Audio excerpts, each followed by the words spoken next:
ರಾಮನಗರದಿಂದ ಒಂದು ಡೆಲಿಗೇಷನ್ ಬಂದಿದೆ. ರಾಮನಗರದ ನಗರದ ಅಭಿವೃದ್ಧಿಗೆ ಏನೋ ಒಂದು 770 ಕೋಟಿ ಕಾಮಗಾರಿಗೆ ಒಂದು ಹಣ ಬಿಡುಗಡೆ ಮಾಡಿಕೊಡಬೇಕು, ನಮಗೆ ಸ್ಯಾಂಕ್ಷನ್ ಮಾಡಿ ಅಂತ ಬಂದಿದ್ದಾರೆ. ರಾಮನಗರದಿಂದ ಅದಕ್ಕೆ ಬಂದಂಥವ್ರಿಗೂ ಆ ರಾಮನಗರದ ಟೌನ್ ವಿಷಯದಲ್ಲಿ ಕೆಲವು ಸ್ಥಳೀಯ ಸದಸ್ಯರುಗಳೇನಿದ್ದಾರೆ, ಚುನಾಯಿತ ಸದಸ್ಯರು ಆ ವಿಷಯಕ್ಕೆ ಬಂದಿದ್ದಾರೆ.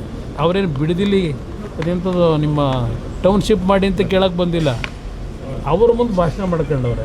ಅವರು ಬಂದಿರೋದು ರಾಮನಗರ ಟೌನ್ನಲ್ಲಿ 770 ಕೋಟಿ ಕಾಮಗಾರಿಗೆ ಹಣ ಕೊಡಿ ಅಂತ ಬಂದವ್ರೆ.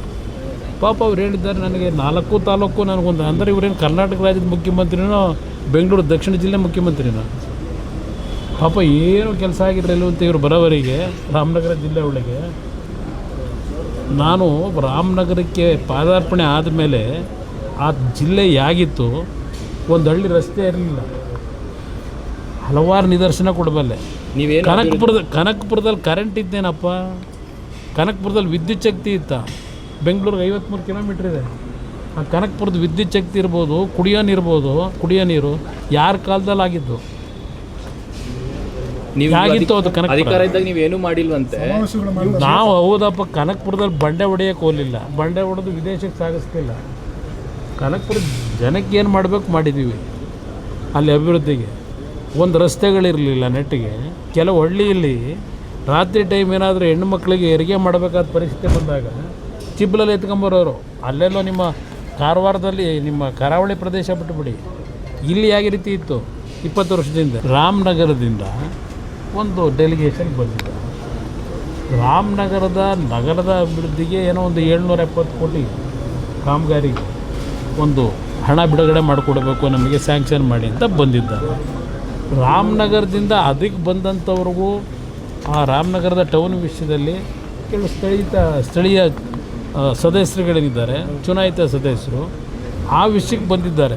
ಅವರೇನು ಬಿಡದಿಲ್ಲಿ ಅದೆಂಥದ್ದು ನಿಮ್ಮ ಟೌನ್ಶಿಪ್ ಮಾಡಿ ಅಂತ ಕೇಳೋಕ್ಕೆ ಬಂದಿಲ್ಲ. ಅವ್ರ ಮುಂದೆ ಭಾಷಣ ಮಾಡ್ಕೊಂಡವ್ರೆ.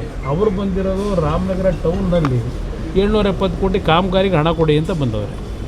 ಪಾಪ ಅವ್ರು ಹೇಳಿದ್ದಾರೆ, ನನಗೆ 4 ತಾಲೂಕು ನನಗೊಂದು, ಅಂದರೆ ಇವರೇನು ಕರ್ನಾಟಕ ರಾಜ್ಯದ ಮುಖ್ಯಮಂತ್ರಿನೋ ಬೆಂಗಳೂರು ದಕ್ಷಿಣ ಜಿಲ್ಲೆ ಮುಖ್ಯಮಂತ್ರಿನೋ, ಪಾಪ ಏನು ಕೆಲಸ ಆಗಿರಲಿಲ್ಲ ಅಂತ ಇವರು ಬರೋವರಿಗೆ ರಾಮನಗರ ಜಿಲ್ಲೆ ಒಳಗೆ. ನಾನು ರಾಮನಗರಕ್ಕೆ ಪಾದಾರ್ಪಣೆ ಆದಮೇಲೆ ಆ ಜಿಲ್ಲೆ ಹೇಗಿತ್ತು, ಒಂದು ಹಳ್ಳಿ ರಸ್ತೆ ಇರಲಿಲ್ಲ, ಹಲವಾರು ನಿದರ್ಶನ ಕೊಡಬಲ್ಲೆ. ನೀವೇನು ಕನಕಪುರದಲ್ಲಿ ಕರೆಂಟ್ ಇದ್ದೇನಪ್ಪ, ಕನಕಪುರದಲ್ಲಿ ವಿದ್ಯುತ್ ಶಕ್ತಿ ಇತ್ತ, ಬೆಂಗಳೂರಿಗೆ 53 ಕಿಲೋಮೀಟ್ರ್ ಇದೆ.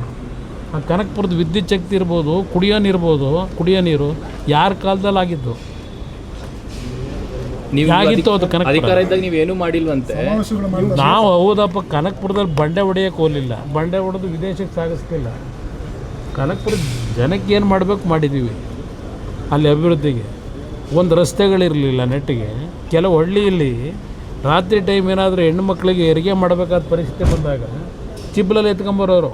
ಅಲ್ಲೆಲ್ಲೋ ನಿಮ್ಮ ಕಾರವಾರದಲ್ಲಿ ನಿಮ್ಮ ಕರಾವಳಿ ಪ್ರದೇಶ ಬಿಟ್ಟುಬಿಡಿ, ಇಲ್ಲಿ ಯಾವ ರೀತಿ ಇತ್ತು 20 ವರ್ಷದಿಂದ.